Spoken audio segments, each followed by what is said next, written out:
tenía de altura. Impresionante. Claro, imagínate que nadie estaba preparado para absolutamente nada y la ola.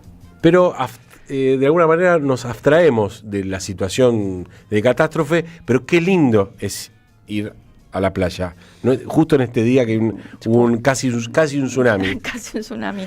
Pero nosotros tenemos que pensar en cuánto hace que los trabajadores realmente gozamos de las vacaciones pagas, porque no es algo... Siempre pasó eso. No. Desde siempre. No, acá no es algo, no es un derecho heredado. El espíritu de Nicolás Dulcich, que es antropólogo, va a decir no. No. ¿Dónde está ese hombre? ¿Está de vacaciones? Parece que sí, que lo vieron en algún lugar medio en una costa de Francia. Sí. ¿Las vacaciones no siempre fueron algo obvio, un derecho? No. La gente nacía y le daban vacaciones. Claro, a los 18 años ya te daban 15 días de vacaciones. No. Empezó con el siglo. En el siglo XX empezó en todo el mundo a moverse esta cuestión del derecho a las vacaciones, ¿no? Ya había como algunas concesiones con respecto a los días religiosos. Como el domingo no trabajás. El domingo, pero todo por cuestiones religiosas. Pero pensar que un trabajador tenga derecho a estar con su familia 15 días. Es un montón. Es un montón. 7 días o los días que sean. Pensá que los trabajadores tenían que luchar primero por no trabajar 12, 14 horas. Claro, por no llevar a sus hijos a que... Para hoy estar trabajando, ¿no? 12, 14 horas. Pero volviendo al tema, es algo más bien del siglo pasado la idea de la vacación. Siglo XX. Exclusivamente. Claro, a principios del siglo XX apareció toda esta modificación en las legislaciones de casi todos los países. Ya en 1950 la OIT ya lo decretó, pero antes habían países que ya lo estaban incorporando. Vamos a hacer un mínimo de recorrido sobre eso. Y, por supuesto, aquí en Argentina llegó el peronismo y llegaron las vacaciones también. Ahora hubo que esperar un montón, ¿eh? Sí. Pero vos pensás que el trabajador que vivía en Argentina recién con Irigoyen consiguió determinadas conquistas. Claro, había gremios que tenían ciertos permisos, los ferroviarios, los empleados, pero hasta 1945 que hubo un decreto de Perón que dijo: todos los empleados de todas las actividades que se hacen en este país tienen vacaciones, tienen derecho a las vacaciones. Eso es muy importante, porque las vacaciones es por lo cual la gente fue a buscarlo a Perón. Nosotros, que ya lo hemos dicho acá, ya no sé dónde lo dije, pero hay que educarnos, hay que entender. La gente va, el 17 de octubre es producto por las vacaciones. No es que viene el 17 de octubre y después vienen las vacaciones, ¿se entiende? El decreto de las vacaciones es anterior al 17 de octubre. Es del 23 de enero de 1945 cuando Perón era secretario, no era presidente. Bueno, pero es que si no, no se entiende por qué pasan las cosas. La gente, ¿por qué fue a la Plaza de Mayo tanta gente? ¿Por qué ahora no podemos movilizar tanta gente? Bueno, por ahí tenés que dar las vacaciones para movilizar tanta gente. Claro, quizás condiciones materiales muy ventajosas. Muy concretas. Aguinaldo, vacaciones, y la gente va a donde vos vayas. Claro, pero además de aguinaldo, vacaciones, había muchas otras cosas que tenían que ver con la infraestructura, con la red de trenes, con un acceso pero total.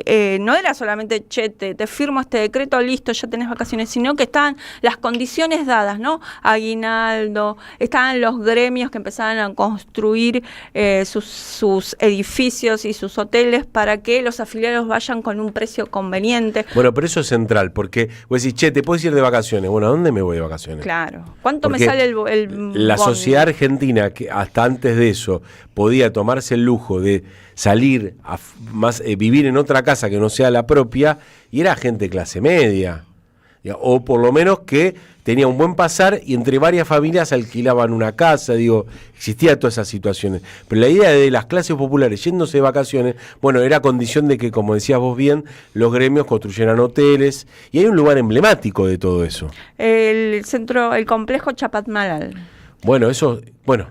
Pero pensemos primero qué pasó con las clases altas que estaban en Mar del Plata. Nosotros vemos las construcciones de Mar del Plata. Realmente había mucho dinero ahí. Yo digo, la ciudad es preciosa. está bien construida, tiene... La Feliz. La Feliz. Bueno, ahí La Feliz era para muy poca gente y se concentraba las élites de las provincias, venían acá, pero para hacer negocios también, para conocerse familia con otra familia, entablar matrimonios. No era solamente que iban a tomar sol y a descansar, sino se iba a... Un lugar de encuentro. A acumular... De cruce. Sí, a acumular capital, señores, lo importante. Para mucha gente eso era lo importante y de repente, imagínense, empezaron a construir y empezaron a llegar gente que no les gustaba nada. Morochitis. Morochiquis. Gente popular. Claro, que iban ahí a comer a la playa fascinados por el mar, porque también hay cosas que tienen que ver con la naturaleza del humano, de gente que nunca había visto el mar. Que esa fue la primera oportunidad, pero vayamos al tema de Chapadmalal, que es muy importante porque Diego García, que es concejal de Mar del Plata y de Batam, en algún momento él se dedicó mucho al tema de Chapadmalal porque Milei lo quiso privatizar, creo que está privatizado ahora, no estoy tan segura de esa, no lo chequeé a último momento, pero Diego García había hablado sobre este tema y revela un dato que no sé si todos saben, entonces nosotros en exclusiva lo vamos a mostrar. Bueno. Viajar, renovarse. He aquí una humana ambición que hasta hace muy poco tiempo era de concreción reservada a quienes disfrutaban de cierta holgura económica. Esta joven señora prepara un largo viaje, a juzgar por la variedad y abundancia de su equipo.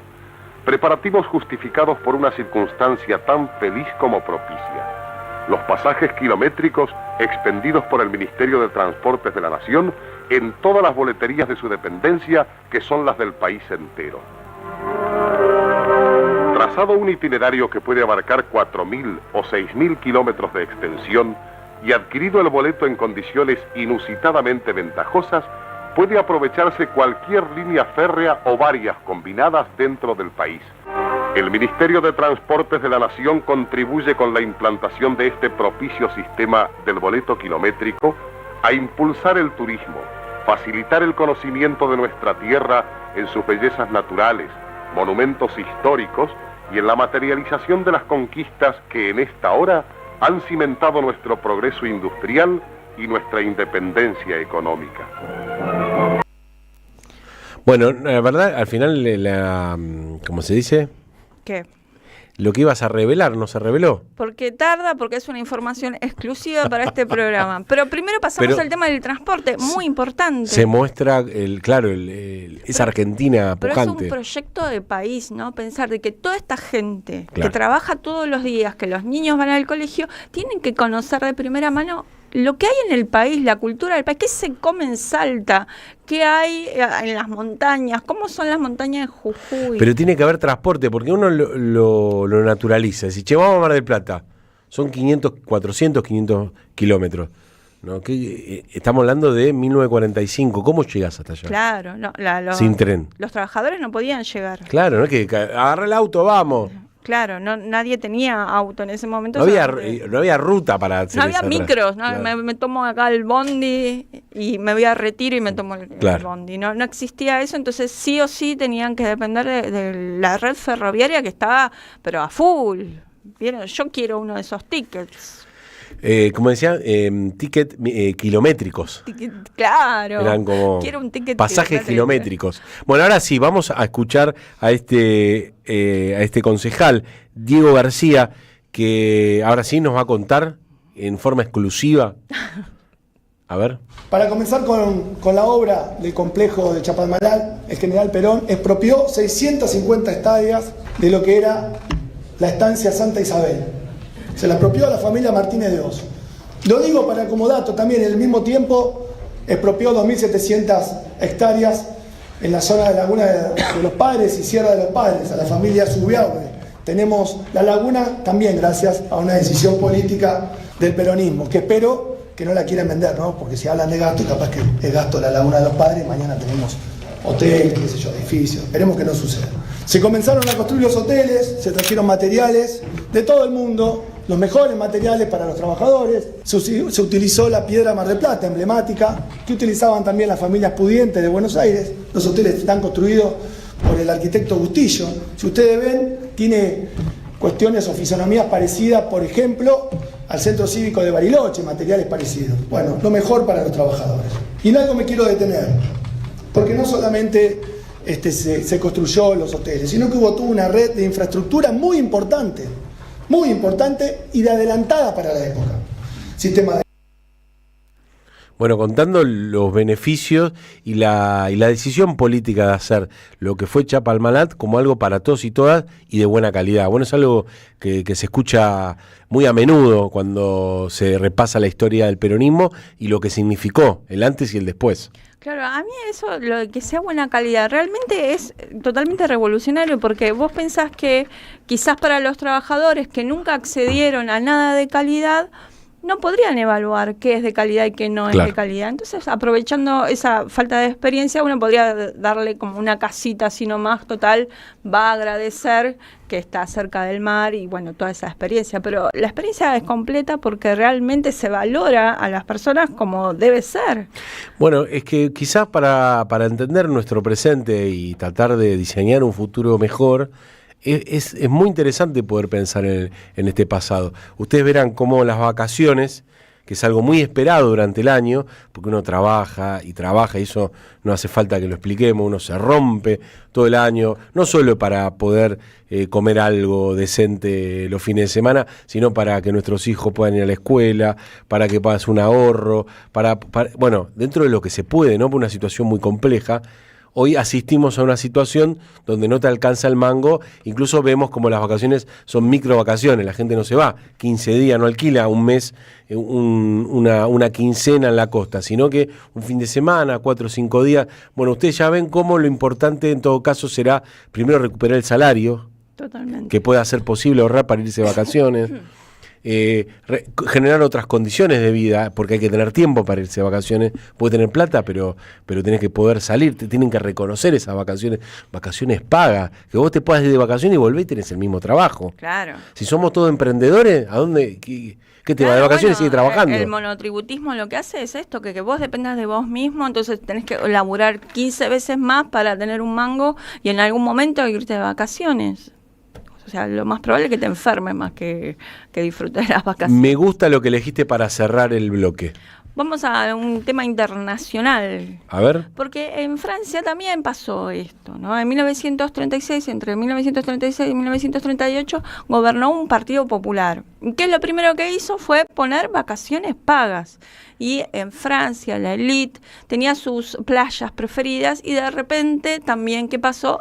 Empezaron a caer todos los trabajadores que podían acceder a ese derecho. Gilles Deleuze, que es un filósofo muy importante, fue un filósofo muy importante, él era un poco de la élite, entonces vio de primera mano cómo llegaban estos trabajadores a disfrutar de las playas, a ver por primera vez el mar y además cómo se enojaban las élites. Decían, loco, esto no puede ser, ¿cómo puede ser que mi playa ahora esté copada invadida por otra? Y él dice algo muy divertido al final, que voy a spoilear el video que vamos a pasar. Dice, fue peor que en mayo del 68. Voy a tratar de leerlo y traducirlo mientras lo escuchamos a Deleuze.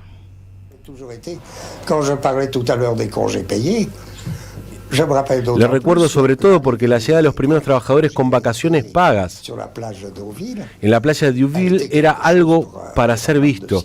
Para un cineasta aquello debía ser una obra maestra. Porque cuando uno veía a aquellas personas que venían al mar por primera vez, era algo prodigioso. Yo vi mucho después a alguien que veía al mar por primera vez en su vida. Fue espléndido. Había una chiquilla de la región de Limousin que estaba con nosotros y que vio el mar por primera vez. Es cierto que si algo resulta inimaginable, cuando uno no lo ve, no lo ha visto nunca, uno puede pensar antes de verlo, el mar es algo grandioso, infinito. Pero uno no añade mucho a ello. Pero cuando se ve el mar, esa chica, yo no sé, se quedó 4 o 5 horas frente al mar, completamente embrutecida, como si fuera un idiota de nacimiento. Y no se cansaba de mirar un espectáculo tan sublime, tan grandioso. A continuación, en la playa de Youville, que siempre había sido una playa reservada a la burguesía, que era de su propiedad, de representar esas vacaciones pagas, y la gente que claramente nunca había visto el mar, y eso fue grandioso. Ese odio de clase consiste en algo, en esas palabras como qué pena. Mi madre, que era una buena mujer, decía la imposibilidad de frecuentar una playa donde había estas personas, por lo que era muy difícil. Bueno, es así, hay que vacacionar en sus playas. En este reino del revés, donde un ladrón es vigilante y otro es juez, hay una radio que